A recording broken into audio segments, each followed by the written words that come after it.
Hello students, मैं उम्मीद करता हूं कि आप सभी लोग अच्छे होंगे।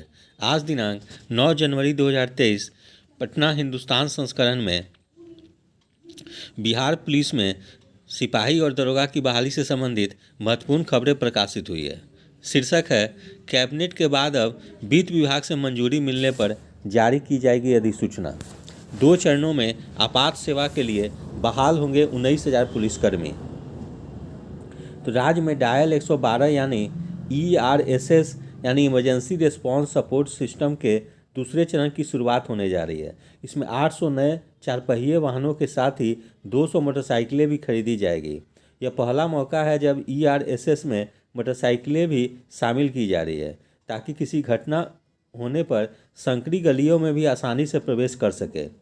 कई शहरों में ऐसी गलियां मौजूद है जहां गाड़ी प्रवेश नहीं कर सकती है। साथ ही शहरों में जाम की स्थिति होने पर घटनास्थल तक जल्द पहुंचा जा सके। मोटरसाइकिल खरीदने से संबंधित प्रस्ताव तैयार किया जा रहा है। इसके अलावा ERSS का संचालन सही तरीके से करने के लिए सिपाही से दरोगा तक के 19,000 कर्मियों की बहाली की जाएगी। यह बहाली 2 चरणों में होगी। ERSS में बहाली से संबंधित प्रस्ताव पर कैबिनेट की मंजूरी मिल चुकी है। इसके बाद अब वित्त विभाग समेत अन्य विभागों से अंतिम रूप से मुहर लगने के बाद इससे संबंधित अधिसूचना राज्य सरकार जारी करेगी। इसके साथ ही बहाली की प्रक्रिया शुरू हो जाएगी। इस वर्ष के अंत तक पुलिस महकमा में करीब 67,000 पदों पर बहाली होनी है। इसमें सिपाही की संख्या सबसे ज़्यादा है। इसकी शुरुआत ERSS में होने वाली बहाली से होने जा रहा है। पुलिस महकमा नए वर्ष में अपनी क्षमता का विस्तार करने के साथ ही ERSS को सुदृढ़ करने पर खास तौर से ध्यान दे रही है। वर्तमान में डायल 112 में 400 गाड़ियां तैनात है। 800 नए गाड़ियां आने से इनकी संख्या बढ़कर 1200 हो जाएगी। तब पूरे राज्य में कोई घटना होने पर पुलिस 20 से 25 मिनट में पहुंच जाएगी। डायल 112 में प्रति वाहन 3 सिपाही, 1 जमादार या दरोगा समेत 4 कर्मी की आवश्यकता पड़ती है। 3 शिफ्ट में एक वाहन पर 1200 कर्मियों की ड्यूटी रहती है। 800 नए वाहनों के आने पर 9,600 कर्मियों की आवश्यकता होगी। इसके अलावा इसे संचालित करने के लिए चल रहे कमांड सेंटर पर भी करीब 300 कर्मी कार्यरत हैं। 90 की संख्या में 3 शिफ्ट में इनकी ड्यूटी लगती है। इनमें कॉल टेकर से लेकर डिस्पैचर तक शामिल है। गाड़ियों की संख्या बढ़ने पर कंट्रोल सेंटर के भी कर्मियों की संख्या में बढ़ोतरी होगी। इनकी संख्या 800 तक करने की योजना है। क्षमता बढ़ने पर इसके सॉफ्टवेयर को भी अपग्रेड किया जा रहा है। तो इस प्रकार से आने वाले कुछ ही दिनों में बिहार पुलिस में सिपाही और दरोगा की बड़ी बहाली आने वाली है। ठीक है, और उम्मीद की जानी चाहिए कि 15 फरवरी तक निश्चित रूप से दरोगा और सिपाही की बहाली आ जाएगी। अतः जो भी अभ्यर्थी दरोगा और सिपाही की तैयारी कर रहे हैं वे लोग इसकी तैयारी में गंभीरतापूर्वक लग जाएं, क्योंकि अब सिपाही और दरोगा की परीक्षाएं जो है काफ़ी कठिन हो गई है और इसमें लाखों की संख्या में अभ्यर्थी फॉर्म भरते हैं और उसकी तैयारी भी गंभीरतापूर्वक करते हैं। इसलिए इसमें कठिन प्रतिस्पर्धा होने की संभावना है।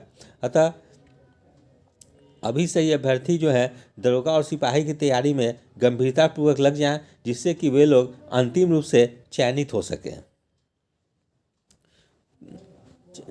और इसके दरोगा और सिपाही की तैयारी के लिए सबसे महत्वपूर्ण आवश्यक चीज़ है कि आप सबसे पहले 2 चीज़ पे विशेष रूप से ध्यान दें, एक सिलेबस और दूसरा प्रीवियस ईयर क्वेश्चन को, जिससे कि आप लोग को सिपाही और दरोगा की क्या पैटर्न है और किस स्तर की प्रश्न पूछी जाती हैं इसकी जानकारी आपको मिल सके।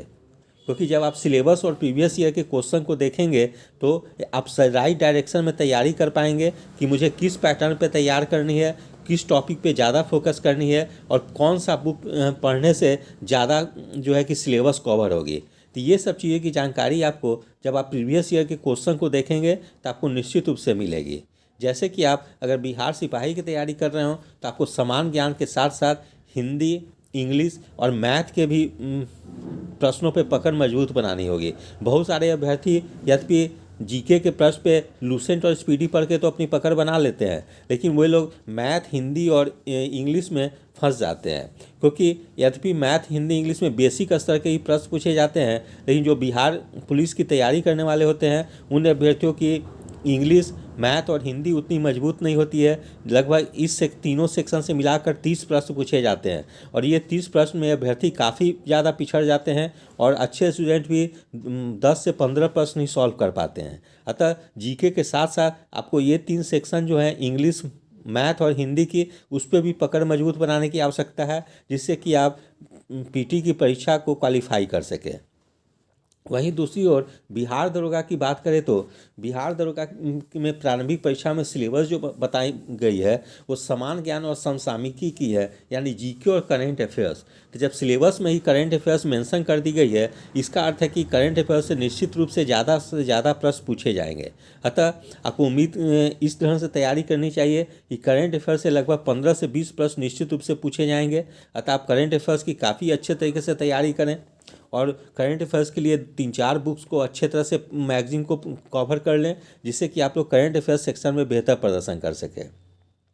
अब बाकी हिस्ट्री, ज्योग्राफी, पॉलिटी, साइंस से भी प्रश्न पूछे जाते हैं, तो उस सेक्शन को भी प्रीवियस ईयर के क्वेश्चन को देखकर आप लोग आकलन कर सकते हैं कि किस सेक्शन से और किस टॉपिक से ज़्यादा प्रश्न पूछे जा रहे हैं, और जिस टॉपिक से प्रश्न आ रहे हैं उस टॉपिक को अच्छे तरीके से तैयार कर लें, जिससे कि आप लोग दरोगा की परीक्षा में भी सफल हो सके।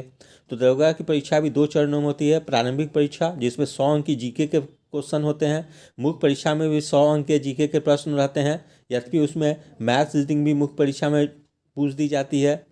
ठीक है, लेकिन ऐसा कुछ सिलेबस नहीं डिफाइन की गई है कि मैथ और रीजनिंग केवल मुख्य परीक्षा में ही पूछी जाएगी।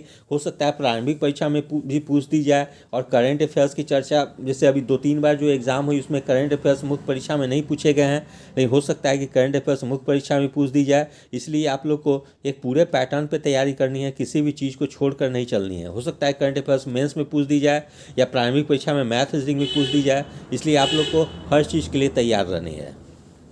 इस प्रकार से आने वाले कुछ ही दिनों में बिहार दरोगा और सिपाही की बड़े पैमाने पर बहाली होगी, इसलिए जो अभ्यर्थी इसकी तैयारी कर रहे हैं वो गंभीरतापूर्वक तैयारी करें। यदि आप सभी लोग को मेरा चैनल अच्छा लगा हो, इसे लाइक से और सब्सक्राइब करें। धन्यवाद। Take care.